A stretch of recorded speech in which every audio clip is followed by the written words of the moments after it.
Researching a World War II Army veteran.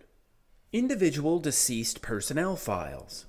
The individual deceased personnel file was a separate personnel folder created for Army and Army Air Forces veterans who died in the service during World War II. The focus of these files is primarily on the death and burial of the individual veteran. However, the individual deceased personnel file can also provide valuable information about the service history of the veteran as well. Many individual deceased personnel files include correspondence regarding repatriation of the veteran's remains and transfer of their personal effects to the family. This single page from a World War II individual deceased personnel file shows us the veteran's unit, how he was killed in action, his place of death, burial location, personal effects, and more.